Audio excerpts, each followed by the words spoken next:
Mustafa, the chosen and the beloved, who was a dawn unto his own day, had waited 12 years in the city of Orphalis for his ship that was to return and bear him back to the isle of his birth. And in the 12th year, on the 7th day of the Elul, the month of reaping, he climbed the hill without the city walls and looked seaward. And he beheld his ship coming with the mist. Then the gates of his heart were flung open, and his joy flew far over the sea. And he closed his eyes and prayed in the silences of his soul.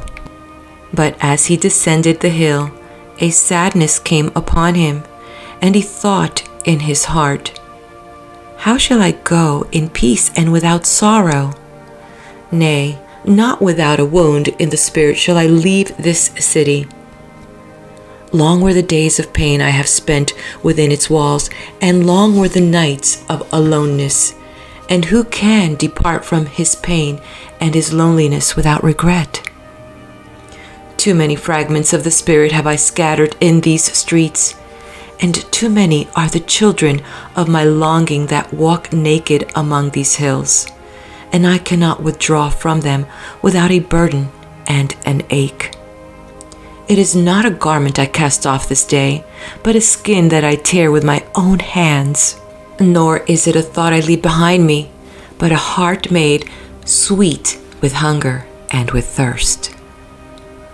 Yet I cannot tarry longer. The sea that calls all things unto her calls me, and I must embark. For to stay, though the hours burn in the night, is to freeze and crystallize and be bound in a mold. Fain would I take with me all that is here, but how shall I? A voice cannot carry the tongue and the lips that gave it wings.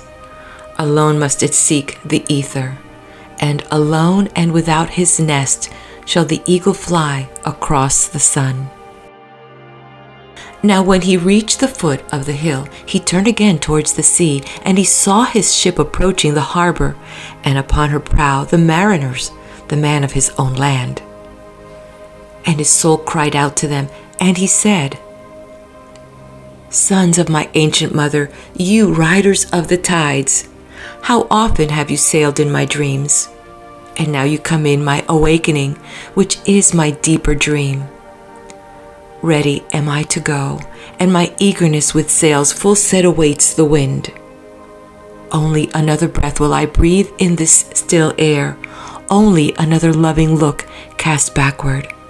And then I shall stand among you, a seafarer among seafarers.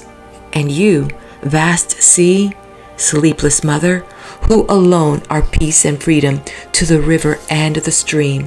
Only another winding will this stream make, only another murmur in this glade, and then shall I come to you, a boundless drop to a boundless ocean." And as he walked, he saw from afar men and women leaving their fields and their vineyards and hastening towards the city gates. And he heard their voices calling his name and shouting from field to field, telling one another of the coming of his ship. And he said to himself, "Shall the day of parting be the day of gathering? And shall it be said that my eve was in truth my dawn? And what shall I give unto him who has left his plow in mid-furrow, or to him who has stopped the wheel of his winepress? Shall my heart become a tree, heavy laden with fruit, that I may gather and give unto them? And shall my desires flow like a fountain, that I may fill their cups?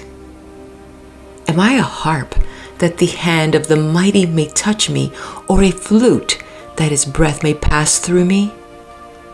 A seeker of silence am I? And what treasure have I found in silences, that I may dispense with confidence? If this is my day of harvest, in what fields have I sowed the seed, and in what unremembered seasons? If this indeed be the hour in which I lift up my lantern, it is not my flame that shall burn therein. Empty and dark shall I raise my lantern, and the guardian of the night shall fill it with oil, and he shall light it also. These things he said in words, but much in his heart remained unsaid, for he himself could not speak his deeper secret. And when he entered into the city, all the people came to meet him, and they were crying out to him as with one voice. And the elders of the city stood forth and said, Go not yet away from us. A noontide have you been in our twilight, and your youth has given us dreams to dream. No stranger are you among us, nor a guest, but our son and our dearly beloved. Suffer not yet our eyes to hunger for your face. And the priest and the priestesses said unto him, Let not the waves of the sea separate us now, and the years you have spent in our midst become a memory. You have walked among us a spirit, and your shadow has been a light upon our faces.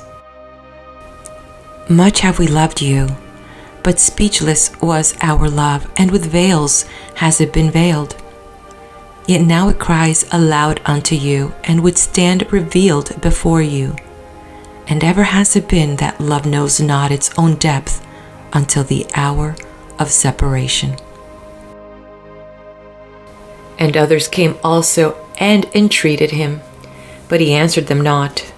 He only bent his head, and those who stood near saw his tears falling upon his breast.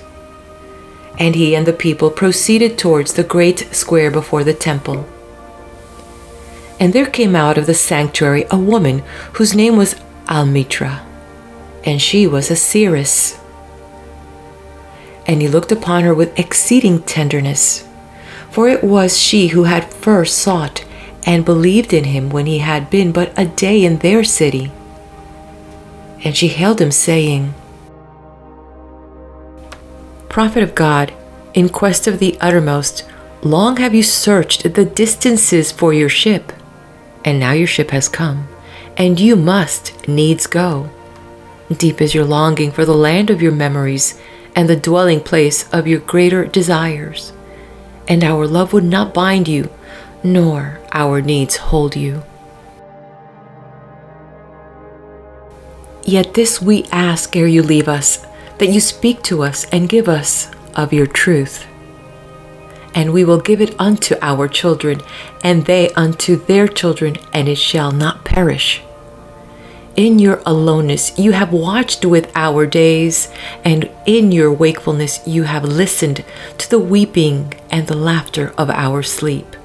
Now therefore, disclose us to ourselves, and tell us that has been shown you of that which is between birth and death. And he answered,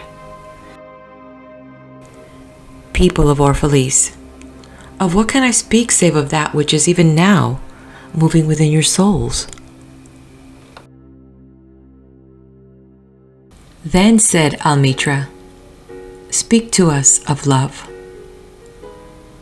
And he raised his head and looked upon the people, and there fell a stillness upon them. And with a great voice he said, When love beckons to you, follow him, though his ways are hard and steep. And when his wings enfold you, yield to him, though the sword hidden among his pinions may wound you. And when he speaks to you, believe in him, though his voice may shatter your dreams as the north wind lays waste the garden. For even as love crowns you, so shall he crucify you. Even as he is for your growth, so is he for your pruning. Even as he ascends to your height and caresses your tenderest branches that quiver in the sun, so shall he descend to your roots and shake them in their clinging to the earth. Like sheaves of corn he gathers you unto himself. He threshes you to make you naked. He sifts you to free you from your husks. He He grinds you to whiteness. He kneads you until you are pliant. And then He assigns you to His sacred fire, that you may become sacred bread for God's sacred feast. All these things shall love do unto you, that you may know the secrets of your heart, and that knowledge become a fragment of life's heart. But if in your fear you would seek only love's peace and love's pleasure, then it is better for you that you cover your nakedness and pass out of love's threshing floor into the seasonless world, where you shall laugh, but not all of your laughter, and weep, but not all of your tears. Love gives not but itself, and takes naught but from itself. Love possesses not, nor would it be possessed, for love is sufficient unto love. When you love, you should not say, God is in my heart, but rather, I am in the heart of God. And think not you can direct the course of love, for love, if it finds you worthy, directs your course. Love has no other desire but to fulfill itself. But if you love, and must needs have desires, let these be your desires. To melt and be like a running brook that sings its melody to the night, to know the pain of too much tenderness, to be wounded by your own understanding of love, and to bleed willingly and joyfully, to wake at dawn with a winged heart and give thanks for another day of loving, to rest at the noon hour and meditates love's ecstasy, and to return home at eventide with gratitude, and then to sleep with a prayer for the beloved in your heart and a song of praise upon your lips. Then Almitra spoke again and said, And what of marriage, master? And he answered, saying, You were born together, and together you shall be forevermore. You shall be together when the white wings of death scatter your days. Ay, you shall be together, even in the silent memory of God. But let there be spaces in your togetherness, and let the winds of the heavens dance between you. Love one another, but make not a bond of love. Let it rather be a moving sea between the shores of your souls. Fill each other's cup, but drink not from one cup. Give one another of your bread, but eat not from the same loaf. Sing and dance together and be joyous, but let each one of you be alone, even as the strings of a lute are alone, though they quiver with the same music. Give your hearts, but not into each other's keeping, for only the hand of life can contain your hearts. And stand together, yet not too near together, for the pillars of the temple stand apart, and the oak tree and the cypress grow not in each other's shadow. And a woman who held a babe against her bosom said, Speak to us of children. And he said, Your children are not your children. They are the sons and daughters of life's longing for itself. They come through you, but not from you. And though they are with you, yet they belong not to you. You may give them your love, but not your thoughts, for they have their own thoughts. You may house their bodies, but not their souls, for their souls dwell in the house of tomorrow, which you cannot visit, not even in your dreams. You may strive to be like them, but seek not to make them like you, for life goes not backward, nor tarries with yesterday.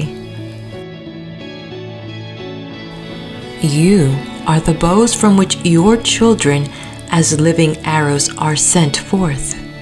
The archer sees the mark upon the path of the infinite, and he bends you with his might, that his arrows may go swift and far. Let your bending in the archer's hand be for gladness, for even as he loves the arrow that flies, so he loves also the bow that is stable. Then said a rich man, Speak to us of giving. And he answered, You give but little when you give of your possessions. It is when you give of yourself that you truly give. For what are your possessions but things you keep and guard for fear you may need them tomorrow? And tomorrow, what shall tomorrow bring to the overprudent dog burying bones in the trackless sand as he follows the pilgrims to the holy city?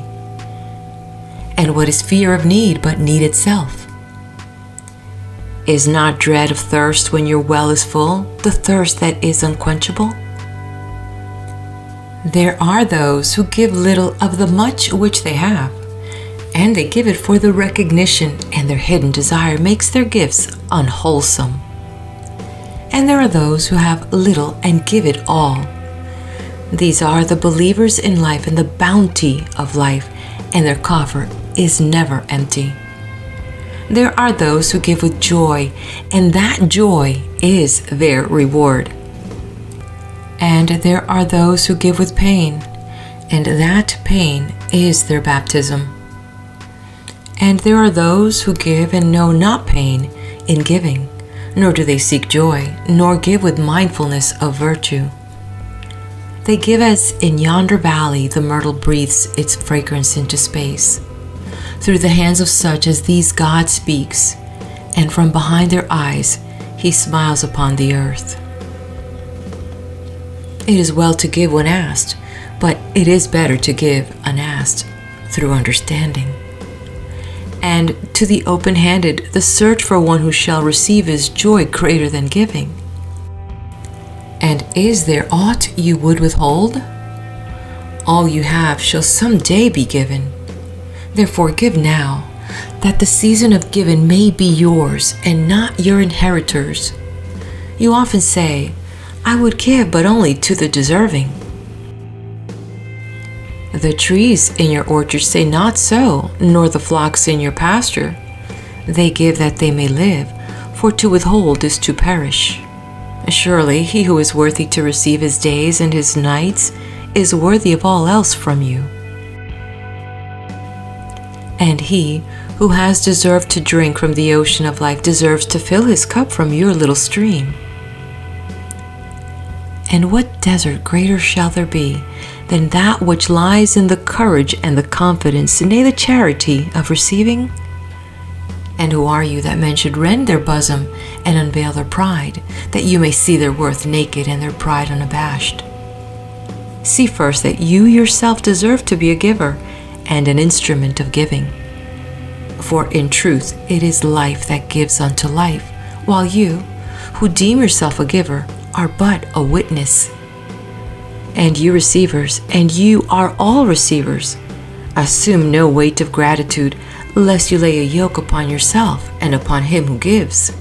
Rather rise together with the giver on his gifts as on wings. For to be over mindful of your debt is to doubt his generosity, who has the free-hearted earth for mother and God for father. Then an old man, a keeper of an inn, said, Speak to us of eating and drinking.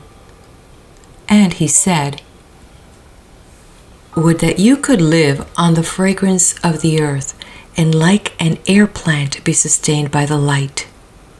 But since you must kill to eat, and rob the newly born of its mother's milk to quench your thirst, let it then be an act of worship.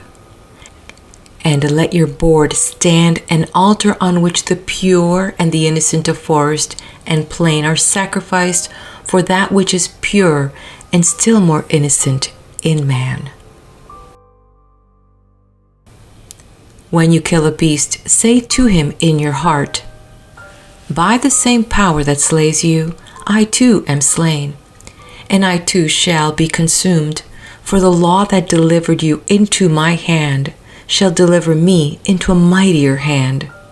Your blood and my blood is naught but the sap that feeds the tree of heaven. And when you crush an apple with your teeth, say to it in your heart, your seeds shall live in my body, and the buds of your tomorrow shall blossom in my heart, and your fragrance shall be my breath, and together we shall rejoice through all the seasons. And in the autumn, when you gather the grapes of your vineyards for the winepress, say in your heart, I too am a vineyard, and my fruit shall be gathered for the winepress, and like new wine, I shall be kept in eternal vessels. And in winter, when you draw the wine, let there be in your heart a song for each cup, and let there be in the song a remembrance for the autumn days, and for the vineyard, and for the winepress. Then a plowman said, Speak to us of work. And he answered, saying, You work that you may keep pace with the earth and the soul of the earth. For to be idle is to become a stranger unto the seasons, and to step out of life's procession that marches in majesty and proud submission towards the infinite. When you work, you are a flute through whose heart the whispering of the hours turns to music. Which of you would be a reed, dumb and silent, when all else sings together in unison? Always you have been told that work is a curse and labor a misfortune. But I say to you that when you work, you fulfill a part of earth's furthest dream, assigned to you when that dream was born. And in keeping yourself with labor, you are in truth loving life. And to love life through labor is to be intimate with life's inmost secret. But if you in your pain call birth an affliction, and the support of the flesh a curse written upon your brow, then I answer that naught but the sweat of your brow shall wash away that which is written. You have been told also that life is darkness, and in your weariness you echo what was said by the weary. And I say that life is indeed darkness, save when there is urge. And all urge is blind, save when there is knowledge. And all knowledge is vain, save when there is work. And all work is empty, save when there is love. And when you work with love, you bind yourself to yourself, and to one another, and to God. And what is to work with love? It is to weave the cloth with threads drawn from your heart, even as if your beloved were to wear that cloth. It is to build a house with affection, even as if your beloved were to dwell in that house. It is to sow seeds with tenderness and reap the harvest with joy, even as if your beloved were to eat the fruit. It is to charge all things you fashion with a breath of your own spirit, and to know that all the blessed dead are standing about you and watching. Often I have heard you say, as if speaking in sleep, He who works in marble and finds the shape of his own soul in the stone is nobler than he who plows the soil. And he who seizes the rainbow to lay it on a cloth in the likeness of man is more than he who makes the sandals for our feet. But I say, not in sleep, but in the over-wakefulness of noontide, that the wind speaks not more sweetly to the giant oaks than to the leaf of all the blades of grass. And he alone is great, who turns the voice of the wind into a song made sweeter by his own loving. Work is love made visible. And if you cannot work with love, but only with distaste, it is better that you should leave your work and sit at the gate of the temple and take alms of those who work with joy. For if you bake bread with indifference, you bake a bitter bread that feeds but half man's hunger. And if you grudge the crushing of the grapes, your grudge distills a poison in the wine.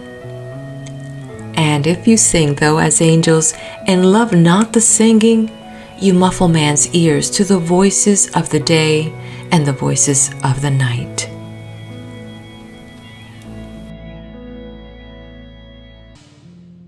Then a woman said, "Speak to us of joy and sorrow." And he answered, "Your joy is your sorrow unmasked, and the self-same well from which your laughter rises was oftentimes filled with your tears. And how else can it be? The deeper that sorrow carves into your being, the more joy you can contain.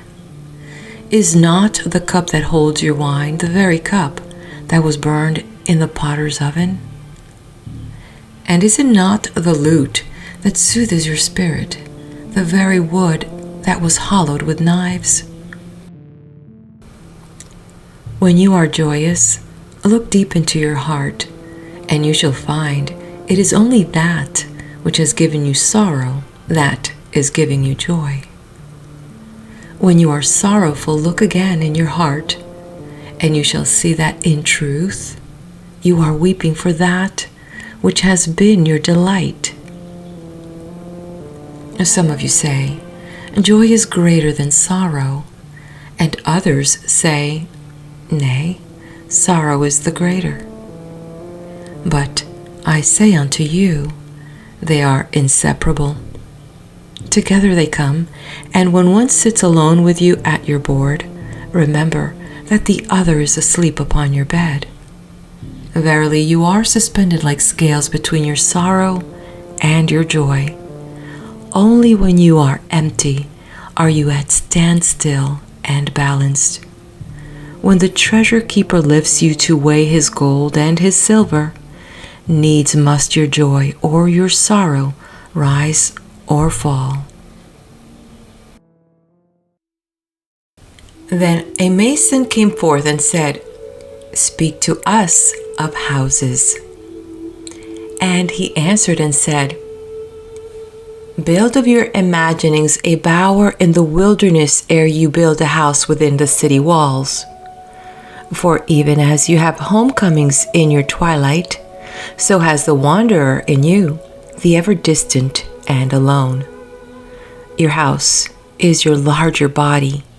It grows in the sun and sleeps in the stillness of the night. And it is not dreamless. Does not your house dream, and dreaming leave the city for grove or hilltop? Would that I could gather your houses into my hand, and like a sower scatter them in forest and meadow.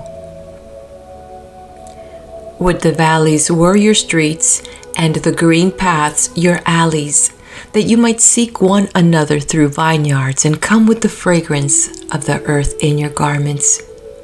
But these things are not yet to be.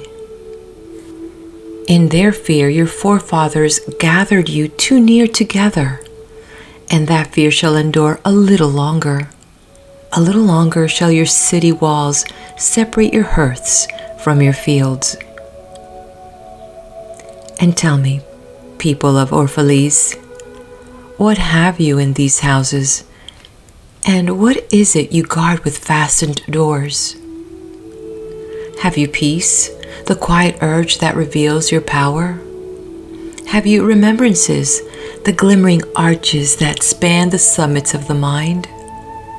Have you beauty that leads the heart from things fashioned of wood and stone to the holy mountain? Tell me, have you these in your houses? Or have you only comfort and the lust for comfort, that stealthy thing that enters the house a guest and then becomes a host and then a master?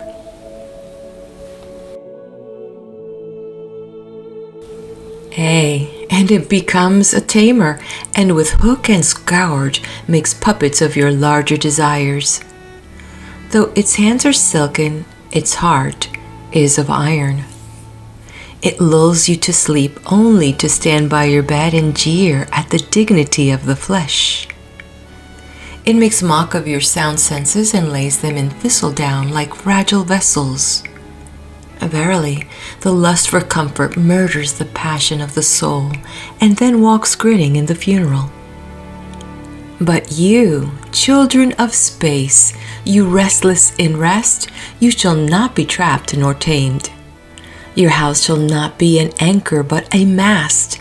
It shall not be a glistening film that covers a wound, but an eyelid that guards the eye.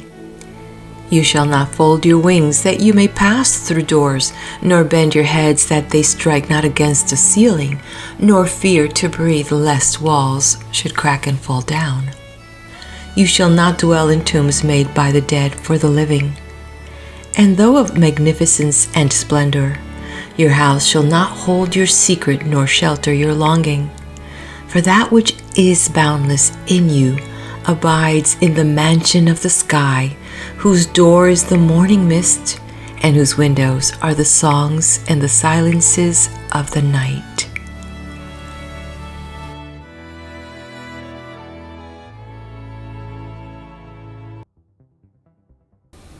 And the weaver said, "Speak to us of clothes." And he answered, "Your clothes conceal much of your beauty, yet they hide not the unbeautiful. And though you seek in garments the freedom of privacy, you may find in them a harness and a chain. Would that you could meet the sun and the wind with more of your skin and less of your raiment, for the breath of life is in the sunlight, and the hand of life is in the wind." Some of you say, "It is the north wind who has woven the clothes we wear." And I say, it was the north wind. But shame was his loom, and the softening of the sinews was his thread. And when his work was done, he laughed in the forest.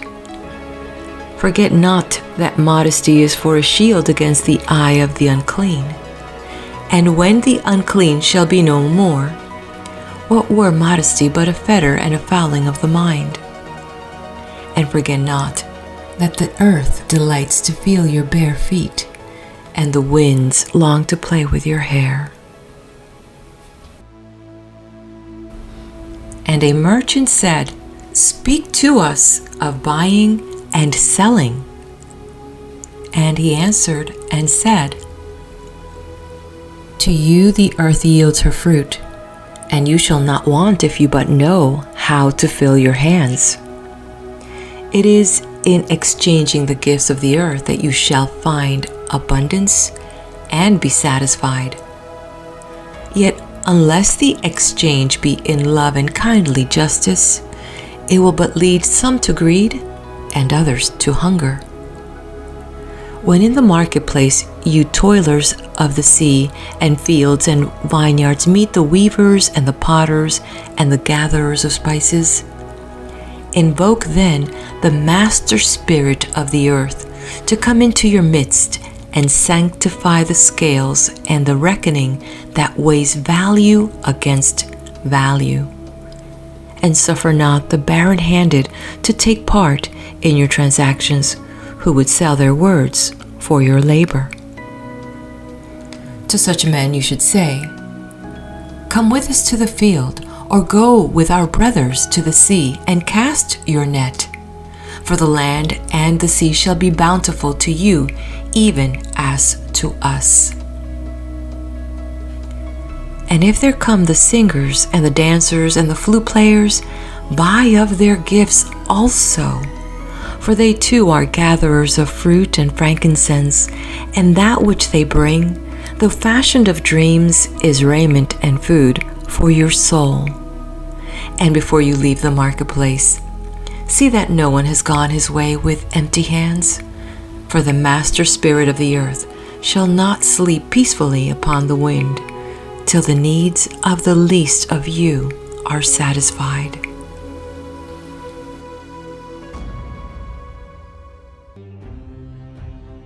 Then one of the judges of the city stood forth and said, "Speak to us of crime and punishment." And he answered, saying, "It is when your spirit goes wandering upon the wind that you, alone and unguarded, commit a wrong unto others and therefore unto yourself.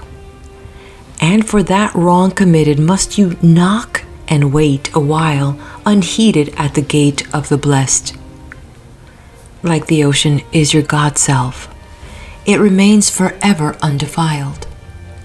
And like the ether, it lifts but the winged. Even like the sun is your God self. It knows not the ways of the mole, nor seeks it the holes of the serpent. But your God self dwells not alone in your being. Much in you is still man, and much in you is not yet man, but a shapeless pygmy that walks asleep in the mist, searching for its own awakening. And of the man in you would I now speak. For it is he, and not your God self, nor the pygmy in the mist, that knows crime and the punishment of crime. Oftentimes have I heard you speak of one who commits a wrong as though he were not one of you, but a stranger unto you and an intruder upon your world. But I say that even as the holy and the righteous cannot rise beyond the highest which is in each one of you, so the wicked and the weak cannot fall lower than the lowest which is in you also. And as a single leaf turns not yellow, but with the silent knowledge of the whole tree, so the wrongdoer cannot do wrong without the hidden will of you all. Like a procession, you walk together towards your God self. You are the way and the wayfarers. And when one of you falls down, he falls for those behind him, a caution against the stumbling stone. And he falls for those ahead of him, who though faster and surer of foot, yet removed not the stumbling stone. And this also, though the world lie heavy upon your hearts, the murdered is not unaccountable for his own murder, and the robbed is not blameless in being robbed. The righteous is not innocent of the deeds of the wicked, and the white-handed is not clean in the doings of the felon. The guilty is oftentimes the victim of the injured, and still more often the condemned is the burden bearer of the guiltless and unblamed. You cannot separate the just from the unjust and the good from the wicked, for they stand together before the face of the sun, even as the black thread and the white are woven together. And when the black thread breaks, the weaver shall look into the whole cloth, and he shall examine the loom also.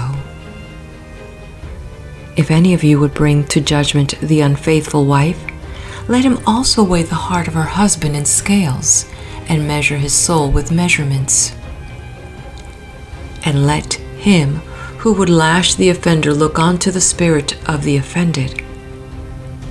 And if any of you would punish in the name of righteousness, and lay the axe onto the evil tree, let him see to its roots. And verily, he will find the roots of the good and the bad, the fruitful and the fruitless, all entwined together in the silent heart of the earth.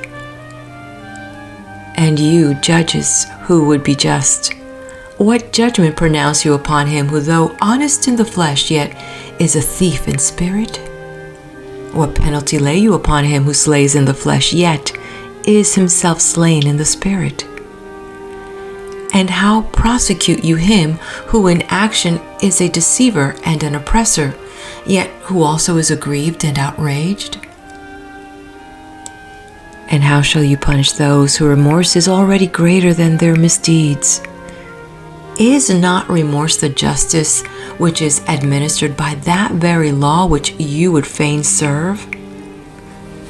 Yet you cannot lay remorse upon the innocent, nor lift it from the heart of the guilty. Unbidden shall it call in the night, that men may wake and gaze upon themselves. And you, who would understand justice, how shall you, unless you look upon all deeds in the fullness of light? Only then shall you know that the erect and the fallen are but one man standing in twilight between the night of his pygmy self and the day of his God self, and that the cornerstone of the temple is not higher than the lowest stone in its foundation. Then a lawyer said, "But what of our laws, Master?" And he answered, "You delight in laying down laws, yet you delight more in breaking them, like children playing by the ocean who build sand towers with constancy and then destroy them with laughter. But while you build your sand towers, the ocean brings more sand to the shore. And when you destroy them, the ocean laughs with you. Verily, the ocean laughs always with the innocent. But what of those to whom life is not an ocean, and man-made laws are not sand towers, but to whom life is a rock, and the law a chisel with which they would carve it in their own likeness? What of the cripple who hates dancers? What of the ox who loves his yoke and deems the elk and deer of the forest stray and vagrant things? What of the old serpent who cannot shed his skin and calls all others naked and shameless? And of him who comes early to the wedding feast, and when overfed and tired goes his way, saying that all feasts are violation and all feasters lawbreakers? What shall I say of these, save that they too stand in the sunlight, but with their backs to the sun? They see only their shadows, and their shadows are their laws. And what is the sun to them but a caster of shadows? And what is it to acknowledge the laws but to stoop down and trace their shadows upon the earth? But you, who walk facing the sun, what images drawn on the earth can hold you? You who travel with the wind, what weather vane shall direct your course? What man's law shall bind you if you break your yoke but upon no man's prison door? What laws shall you fear if you dance but stumble against no man's iron chains? And who is he that shall bring you to judgment if you tear off your garment yet leave it in no man's path? People of Orphalese, you can muffle the drum, and you can loosen the strings of the lyre, but who shall command the skylark not to sing?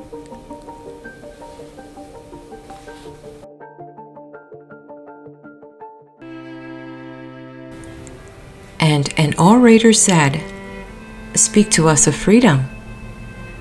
And he answered, "At the city gate and by your fireside I have seen you prostrate yourself and worship your own freedom, even as slaves humble themselves before a tyrant and praise him though he slays them.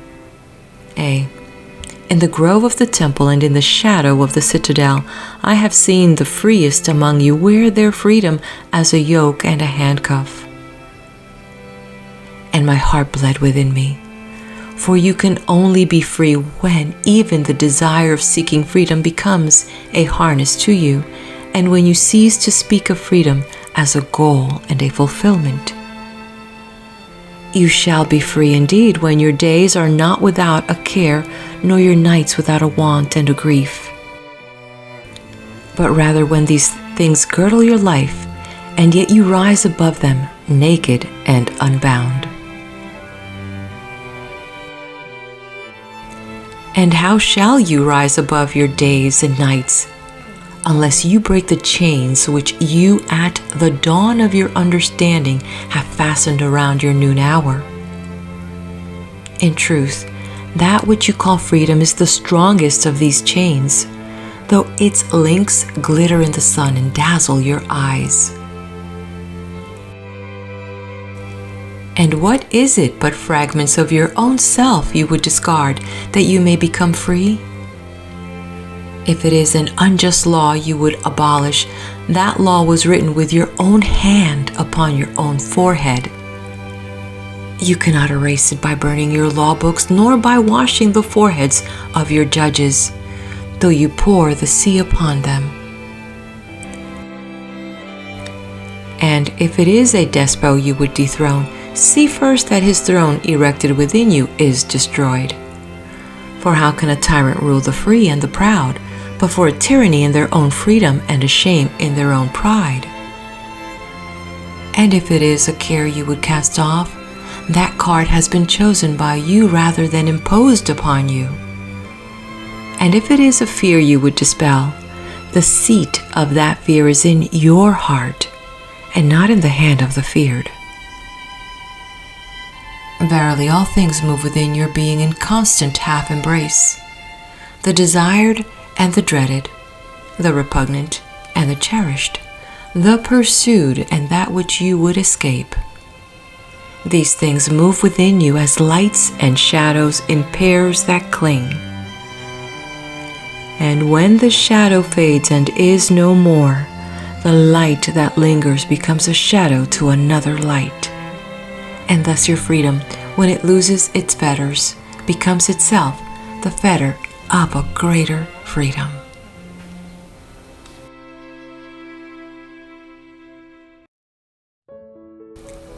And the priestess spoke again and said, "Speak to us of reason and passion." And he answered, saying, "Your soul is oftentimes a battlefield upon which your reason and your judgment wage war against your passion and your appetite.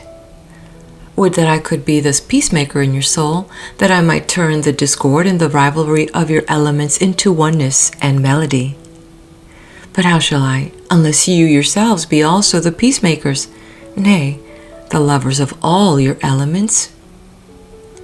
Your reason and your passion are the rudder and the sails of your seafaring soul. If either your sails or your rudder be broken, you can but toss and drift, or else be held at a standstill in mid-seas. For reason, ruling alone, is a force confining, and passion unattended is a flame that burns to its own destruction. Therefore, let your soul exalt your reason to the height of passion, that it may sing. And let it direct your passion with reason, that your passion may live through its own daily resurrection, and like the phoenix rise above its own ashes. I would have you consider your judgment and your appetite even as you would two loved guests in your house. Surely you would not honor one guest above the other, for he who is more mindful of one loses the love and the faith of both. Among the hills, when you sit in the cool shade of the white poplars, sharing the peace and serenity of distant fields and meadows, then let your heart say in silence, God rests in reason. And when the storm comes, and the mighty wind shakes the forest, and thunder and lightning proclaim the majesty of the sky, then let your heart say in awe, God moves in passion. And since you are a breath in God's sphere and a leaf in God's forest, you too should rest in reason and move in passion.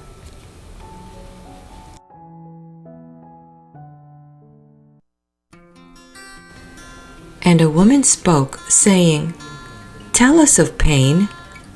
And he said, Your pain is the breaking of the shell that encloses your understanding. Even as the stone of the fruit must break, that its heart may stand in the sun, so must you know pain. And could you keep your heart in wonder at the daily miracles of your life, your pain would not seem less wondrous than your joy. And you would accept the seasons of your heart, even as you have always accepted the seasons that pass over your fields. And you would watch with serenity through the winters of your grief. Much of your pain is self-chosen. It is the bitter potion by which the physician within you heals your sick self. Therefore, trust the physician and drink his remedy in silence and tranquility. For his hand, though heavy and hard, is guided by the tender hand of the unseen, and the cup he brings, though it burn your lips, has been fashioned of the clay which the potter has moistened with his own sacred tears. And a man said, "Speak to us of self-knowledge." And he answered, saying, "Your hearts know in silence the secrets of the days and the nights, but your ears thirst for the sound of your heart's knowledge. You would know in words that which you have always known in thought. You would touch with your fingers the naked body of your dreams. And it is well you should. The hidden wellspring of your soul must needs rise and run murmuring to the sea, and the treasure of your infinite depths would be revealed to your eyes. But let there be no scales to weigh your unknown treasure, and seek not the depths of your knowledge with staff or sounding line, for self is a sea boundless and measureless. Say not, I have found the truth, but rather, I have found a truth. Say not, I have found the path of the soul. Say rather, I have met the soul walking upon my path. For the soul walks upon all paths. The soul walks not upon a line, neither does it grow like a reed. The soul unfolds itself like a lotus of countless petals. Then said a teacher, "Speak to us of teaching." And he said, "No man can reveal to you aught but that which already lies half asleep in the dawning of your knowledge. The teacher who walks in the shadow of the temple among his followers gives not of his wisdom, but rather of his faith and his lovingness. If he is indeed wise, he does not bid you enter the house of his wisdom, but rather leads you to the threshold of your own mind. The astronomer may speak to you of his understanding of space, but he cannot give you his understanding. The musician may sing to you of the rhythm which is in all space, but he cannot give you the ear which arrests the rhythm, nor the voice that echoes it. And he who is versed in the science of numbers can tell of the regions of weight and measure, but he cannot conduct you thither. For the vision of one man lends not its wings to another man. And even as each one of you stands alone in God's knowledge, so must each one of you be alone in his knowledge of God and in his understanding of the earth." And a youth said, "Speak to us of friendship." And he answered, saying, "Your friend is your needs answered. He is your field which you sow with love and reap with thanksgiving. And he is your board and your fireside. For you come to him with your hunger, and you seek him for peace. When your friend speaks his mind, you fear not the nay in your own mind, nor do you withhold the a. And when he is silent, your heart ceases not to listen to his heart. For without words, in friendship, all thoughts, all desires, all expectations are born and shared with joy that is unacclaimed. When you part from your friend, you grieve not, for that which you love most in him may be clear in his absence, as the mountain to the climber is clearer from the plain. And let there be no purpose in friendship save the deepening of the spirit. For love that seeks aught but the disclosure of its own mystery is not love, but a net cast forth, and only the unprofitable is caught. And let your best be your friend. If he must know the ebb of your side, let him know its flood also. For what is your friend that you should seek him with hours to kill? Seek him always with hours to live. For it is his to fill your need, but not your emptiness. And in the sweetness of friendship, let there be laughter and sharing of pleasures. For in the dew of little things, the heart finds its morning and is refreshed. And then a scholar said, "Speak of talking." And he answered, saying, "You talk when you cease to be at peace with your thoughts. And when you can no longer dwell in the solitude of your heart, you live in your lips, and sound is a diversion and a pastime. And in much of your talking, thinking is half murdered. For thought is a bird of space, that in a cage of words may indeed unfold its wings, but cannot fly. There are those among you who seek the talkative through fear of being alone. The silence of aloneness reveals to their eyes their naked selves, and they would escape. And there are those who talk, and without knowledge of forethought reveal a truth which they themselves do not understand. And there are those who have the truth within them, but they tell it not in words. In the bosom of such as these, the spirit dwells in rhythmic silence. When you meet your friend on the roadside or in the marketplace, let the spirit in you move your lips and direct your tongue. Let the voice within your voice speak to the ear of his ear. For his soul will keep the truth of your heart as the taste of the wine is remembered, when the color is forgotten and the vessel is no more. And an astronomer said, "Master, what of time?" And he answered, "You would measure time, the measureless and the immeasurable. You would adjust your conduct and even direct the course of your spirit according to hours and seasons. Of time you would make a stream upon whose bank you would sit and watch its flowing.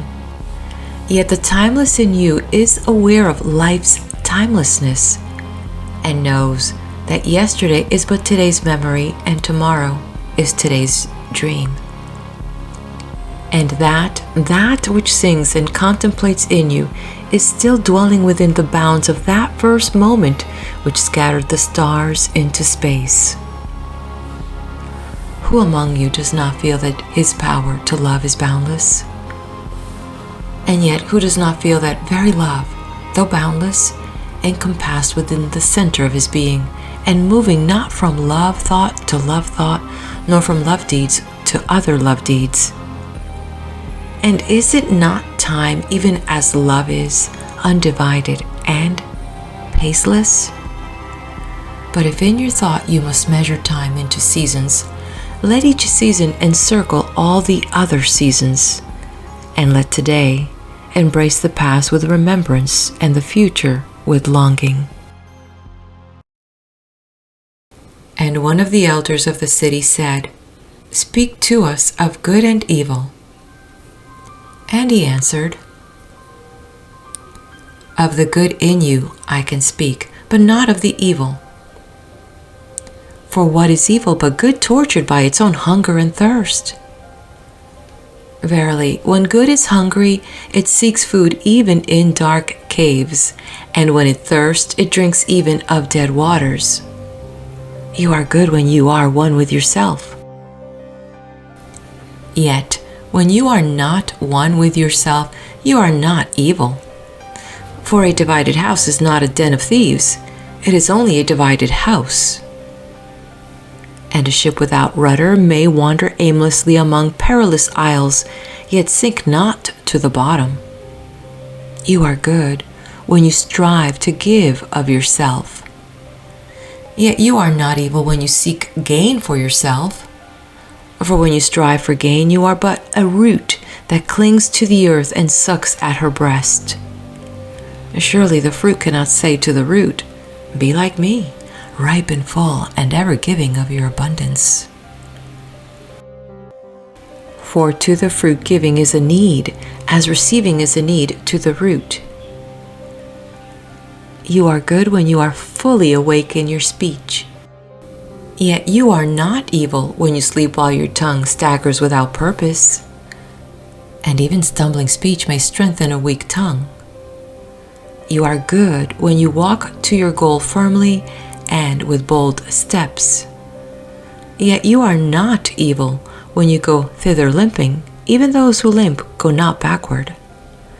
But you who are strong and swift, see that you do not limp before the lame, deeming it kindness. You are good in countless ways, and you are not evil when you are not good. You are only loitering and sluggard. Pity that the stags cannot teach swiftness to the turtles. In your longing for your giant self lies your goodness, and that longing is in all of you. But in some of you, that longing is a torrent rushing with might to the sea, carrying the secrets of the hillsides and the songs of the forest. And in others, it is a flat stream that loses itself in angles and bends and lingers before it reaches the shore. But let not him who longs much say to him who longs little, "Wherefore are you slow and halting?" For the truly good ask not the naked, "Where is your garment?" nor the houseless, "What has befallen your house?"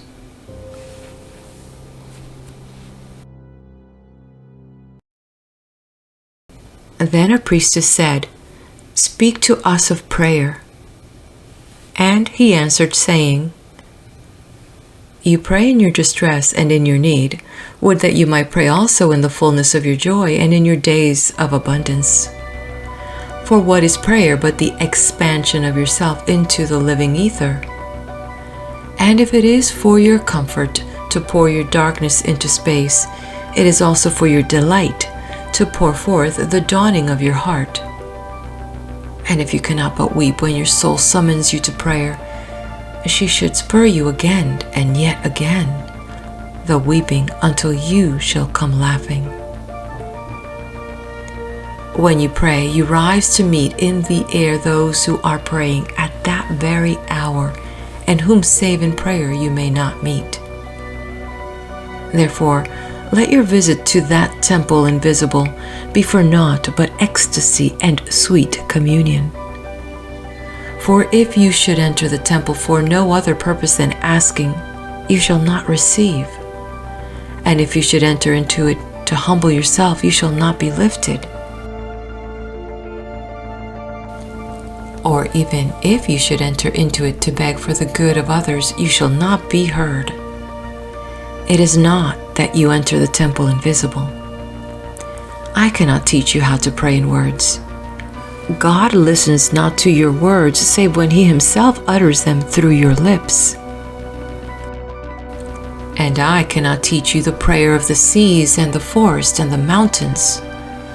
But you who are born of the mountains and the forests and the seas can find their prayer in your heart. And if you but listen in the stillness of the night, you shall hear them saying in silence, Our God, who art our winged self, it is thy will in us that willeth. It is thy desire in us that desireth.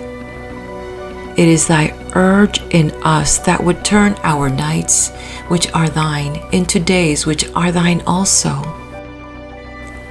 We cannot ask thee for aught, for thou knowest our needs before they are born in us. Thou art our need, and in giving us more of thyself, thou givest us all. Then a hermit who visited the city once a year came forth and said, Speak to us of pleasure. And he answered, saying, Pleasure is a freedom song, but it is not freedom. It is the blossoming of your desires, but it is not their fruit. It is a depth calling unto a height, but it is not the deep nor the high. It is the cage taking wing, but it is not space encompassed. In very truth, pleasure is a freedom song. And I fain would have you sing it with fullness of heart, yet I would not have you lose your hearts in the singing.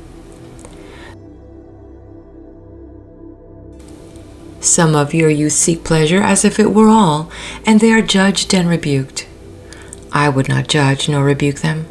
I would have them seek, for they shall find pleasure, but not her alone. 7 are her sisters, and the least of them is more beautiful than pleasure. Have you not heard of the man who was digging in the earth for roots and found a treasure?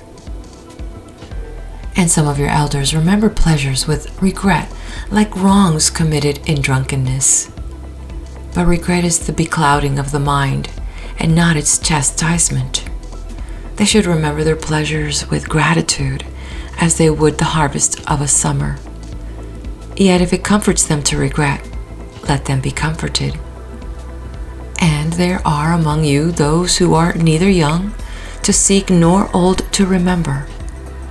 And in their fear of seeking and remembering, they shun all pleasures, lest they neglect the spirit or offend against it.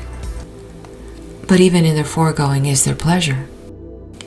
And thus they too find a treasure, though they dig foreign roots with quivering hands.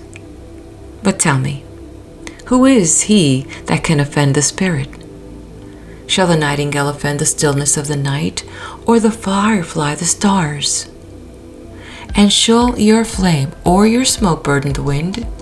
Think you the spirit is a still pool which you can trouble with a staff? Oftentimes, in denying yourself pleasure, you do but store the desire in the recesses of your being. Who knows but that which seems omitted today waits for tomorrow? Even your body knows its heritage and its rightful need and will not be deceived. And your body is the harp of your soul, and it is yours to bring forth sweet music from it or confused sounds. And now you ask in your heart, how shall we distinguish that which is good in pleasure from that which is not good? Go to your fields and your gardens, and you shall learn that it is the pleasure of the bee to gather honey of the flower, but it is also the pleasure of the flower to yield its honey to the bee. For to the bee, a flower is a fountain of life, and to the flower, a bee is a messenger of love. And to both, bee and flower, the giving and the receiving of pleasure is a need and an ecstasy. People of Orphalese, be in your pleasures like the flowers and the bees. And a poet said, "Speak to us of beauty." And he answered, "Where shall you seek beauty? And how shall you find her unless she herself be your way and your guide? And how shall you speak of her except she be the weaver of your speech? The aggrieved and the injured say, Beauty is kind and gentle. Like a young mother half shy, of her own glory she walks among us. And the passionate say, Nay, beauty is a thing of might and dread. Like the tempest, she shakes the earth beneath us and the sky above us. The tired and the weary say, Beauty is oft soft whisperings. She speaks in our spirit. Her voice yields to our silences like a faint light that quivers in fear of the shadow. But the restless say, We have heard her shouting among the mountains, and with her cries came the sound of hoofs and the beating of wings and the roaring of lions.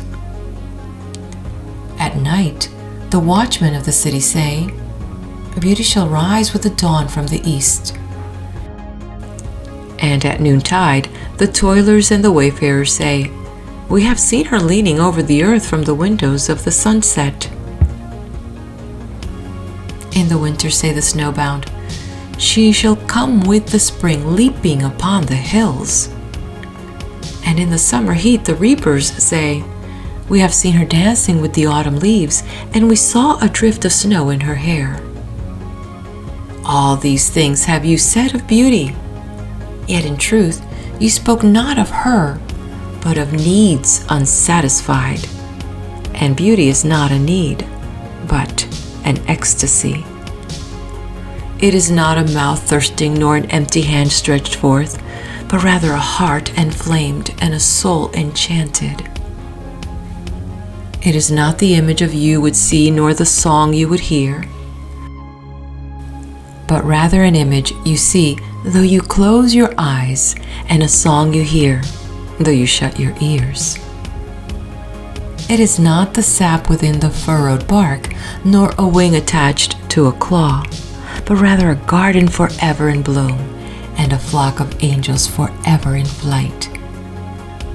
People of Orphalese, beauty is life when life unveils her holy face.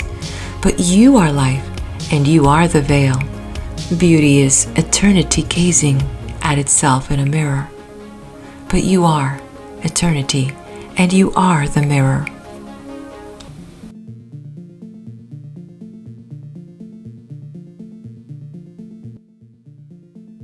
And an old priest said, speak to us of religion. And he said, have I spoken this day of aught else?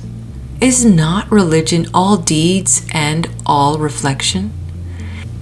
And that which is neither deed nor reflection, but a wonder and a surprise ever springing in the soul, even while the hands hew the stone or tend the loom? Who can separate his faith from his actions, or his belief from his occupations? Who can spread his hours before him, saying, this for God, and this for myself, this for my soul, and this other for my body? All your hours are wings that beat through space from self to self. He who wears his morality but as his best garment were better naked. The wind and the sun will tear no holes in his skin, and he who defines his conduct by ethics imprisons his songbird in a cage. The freest song comes not through bars and wires. And he, to whom worshipping is a window, to open but also to shut, has not yet visited the house of his soul, whose windows are from dawn to dawn. Your daily life is your temple and your religion. Whenever you enter into it, take with you your all. Take the plow and the forge and the mallet and the lute, the things you have fashioned in necessity or for delight. For in reverie you cannot rise above your achievements, not fall lower than your failures. And take with you all men, for in adoration you cannot fly higher than their hopes, nor humble yourself lower than their despair. And if you would know God, be not therefore a solver of riddles. Rather look about you, and you shall see him playing with your children. And look into space. You shall see him walking in the cloud, outstretching his arms in the lightning and descending in rain. You shall see him smiling in flowers, then rising and waving his hands in trees. Then Almitra spoke, saying, we would ask now of death. And he said, you would know the street of death, but how shall you find it unless you seek it in the heart of life? The owl, whose night-bound eyes are blind unto the day, cannot unveil the mystery of light. If you would indeed behold the spirit of death, open your heart wide unto the body of life. For life and death are one, even as the river and the sea are one. In the depth of your hopes and desires lies your silent knowledge of the beyond. And like seeds dreaming beneath the snow, your heart dreams of spring. Trust the dreams, for in them is hidden the gate to eternity. Your fear of death is but the trembling of the shepherd when he stands before the king, whose hand is to be laid upon him in honor. Is the shepherd not joyful beneath his trembling, that he shall wear the mark of the king? Yet is he not more mindful of his trembling? For what is it to die but to stand naked in the wind and to melt into the sun? And what is it to cease breathing but to free the breath from its restless tides, that it may rise and expand and seek God unencumbered? Only when you drink from the river of silence shall you indeed sing. And when you have reached the mountaintop, then you shall begin to climb. And when the earth shall claim your limbs, then shall you truly dance.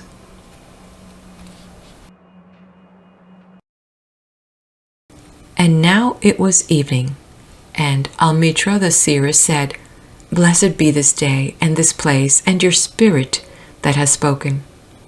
And he answered, Was it I who spoke? Was I not also a listener? Then he descended the steps of the temple, and all the people followed him. And he reached his ship and stood upon the deck. And facing the people again, he raised his voice and said, People of Orphalese, the wind bids me leave you. Less hasty am I than the wind, yet I must go. We wanderers, ever seeking the lonelier way, begin no day where we have ended another day. And no sunrise finds us where sunset left us. Even while the earth sleeps, we travel. We are the seeds of the tenacious plant, and it is in our ripeness and our fullness of heart that we are given to the wind and are scattered. Brief were my days among you, and briefer still the words I have spoken. But should my voice fade in your ears, and my love vanish in your memory, then I will come again. And with a richer heart and lips more yielding to the Spirit will I speak. Yeah, I shall return with the tide. And though death may hide me, and the greater silence enfold me, yet again will I seek your understanding. And not in vain will I seek. If what I have said is truth, that truth shall reveal itself in a clearer voice and in words more kin to your thoughts. I go with the wind, people of Orphalese, but not down into emptiness. And if this day is not a fulfillment of your needs and my love, then let it be a promise till another day. Man's needs change, but not his love, nor his desire that his love should satisfy his needs. Know therefore that from the greater silence I shall return.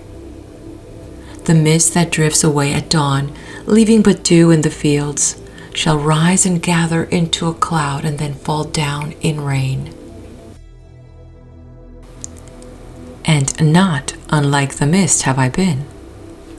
In the stillness of the night I have walked in your streets, and my spirit has entered your houses, and your heartbeats were in my heart, and your breath was upon my face, and I knew you all.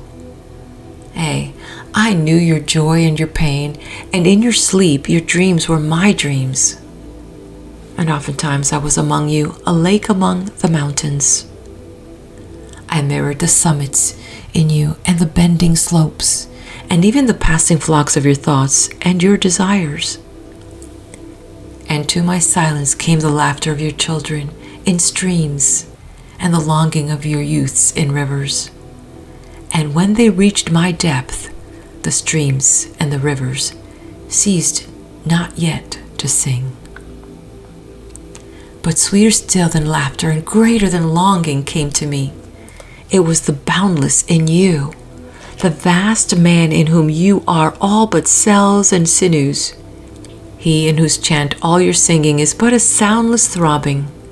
It is in the vast man that you are vast, and in beholding him that I beheld you and loved you. For what distances can love reach that are not in that vast sphere? What visions, what expectations, and what presumptions can outsoar that flight? Like a giant oak tree covered with apple blossoms is the vast man in you. His might binds you to the earth, his fragrance lifts you into space, and in his durability you are deathless. You have been told that, even like a chain, you are as weak as your weakest link. This is but half the truth. You are also as strong as your strongest link. To measure you by your smallest deed is to reckon the power of ocean by the frailty of its foam. To judge you by your failures is to cast blame upon the seasons for their inconstancy. You are like an ocean, and though heavy grounded ships await the tide upon your shores, yet, even like an ocean, you cannot hasten your tides. And like the seasons you are also, and though in your winter you deny your spring, yet spring, reposing within you, smiles in her drowsiness and is not offended. Think not I say these things in order that you may say the one to the other, he praised us well, he saw but the good in us. I only spoke to you in words of that which you yourselves know in thought. And what is word knowledge but a shadow of wordless knowledge? Your thoughts and my words are waves from a sealed memory that keeps records of our yesterdays, and of the ancient days when the earth knew not us nor herself, and of nights when earth was upwrought with confusion. Wise men have come to you to give you of their wisdom. I came to take of your wisdom. And behold, I have found that which is greater than wisdom. It is a flame spirit in you, ever gathering more of itself, while you, heedless of its expansion, bewail the withering of your days. It is life in quest of life in bodies that fear the grave. There are no graves here. These mountains and plains are a cradle and a stepping stone. Whenever you pass by the field where you have laid your ancestors, look well thereupon, and you shall see yourselves and your children dancing hand in hand. And verily you often make merry without knowing. Others have come to you, to whom for golden promises made unto your faith you have given but riches and power and glory. Less than a promise have I given, and yet more generous have you been to me. You have given me my deeper thirsting after life. Surely there is no greater gift to a man than that which turns all his aims into parching lips and all life into a fountain. And in this lies my honor and my reward, that whenever I come to the fountain to drink, I find the living water itself thirsty, and it drinks me while I drink it. Some of you have deemed me proud and over-shy to receive gifts. Too proud indeed am I to receive wages, but not gifts. And though I have eaten berries among the hills, when you would have had me sit at your board, and slept in the portico of the temple when you would gladly have sheltered me, yet was it not your loving mindfulness of my days and my nights that made food sweet to my mouth and girdled my sleep with visions? For this I bless you most. You give much and know not that you give at all. Verily, the kindness that gazes upon itself in a mirror turns to stone, and a good deed that calls itself by tender names becomes the parent to a curse. And some of you have called me aloof and drunk with my own aloneness, and you have said, he holds counsel with the trees of the forest, but not with men. He sits alone on hilltops and looks down upon our city. True it is that I have climbed the hills and walked in remote places. How could I have seen you save from a great height or a great distance? How can one be indeed near unless he be far? And others among you called unto me, not in words, and they said, Stranger, stranger, lover of unreachable heights, why dwell you among the summits where eagles build their nest? Why seek you the unattainable? What storms would you trap in your net, and what vaporous birds do you hunt in the sky? Come and be one of us. Descend and pause your hunger with our bread, and quench your thirst with our wine. In the solitude of their souls they said these things, but were their solitude deeper they would have known that I sought but the secret of your joy and your pain, and I hunted only your larger selves that walk the sky.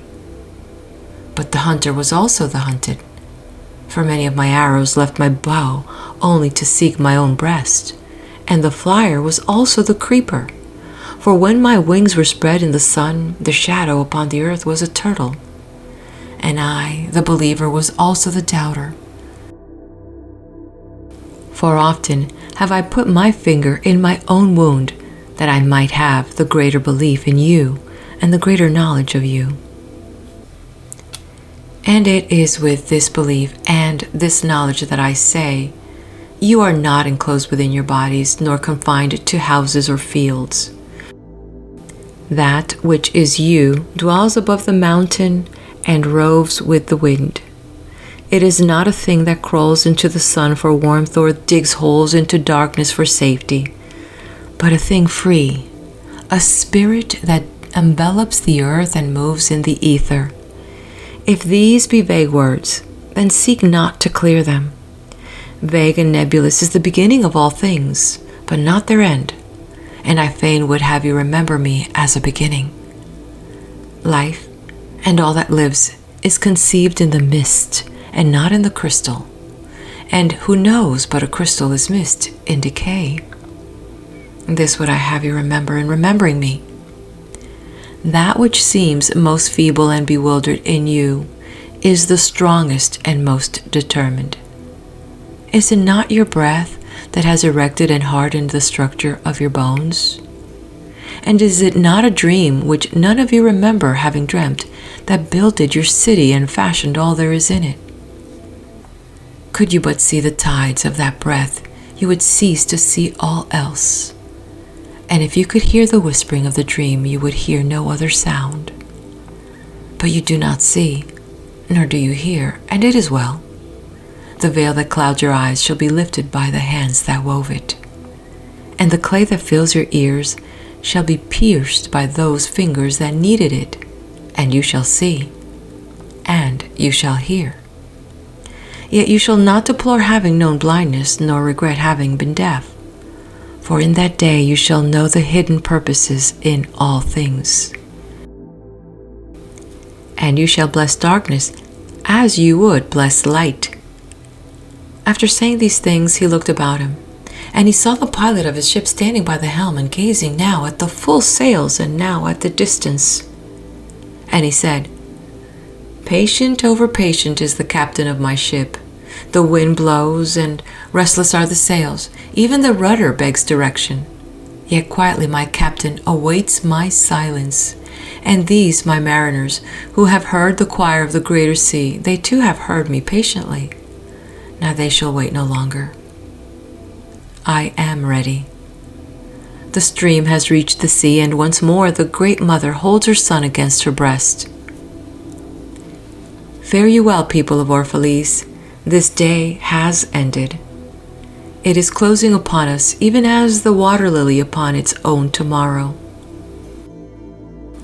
What was given us here we shall keep, and if it suffices not, then again must we come together and together stretch our hands unto the giver. Forget not that I shall come back to you, a little while, and my longing shall gather dust and foam for another body. A little while. A moment of rest upon the wind, and another woman shall bear me. Farewell to you and the youth I have spent with you. It was but yesterday we met in a dream. You have sung to me in my aloneness, and I of your longings have built a tower in the sky. But now our sleep has fled and our dream is over, and it is no longer dawn. The moontide is upon us, and our half-waking has turned to fuller day, and we must part. If in the twilight of memory we should meet once more, we shall speak again together, and you shall sing to me a deeper song. And if our hands should meet in another dream, we shall build another tower in the sky. So saying, he made a signal to the seamen, and straightway they weighed anchor and cast the ship loose from its moorings, and they moved eastward. And a cry came from the people as from a single heart, and it rose into the dusk and was carried out over the sea like a great trumpeting. Only Almitra was silent, gazing after the ship until it had vanished into the mist. And when all the people were dispersed, she still stood alone upon the sea wall, remembering in her heart his saying. A little while, a moment of rest upon the wind, and another woman shall bear me.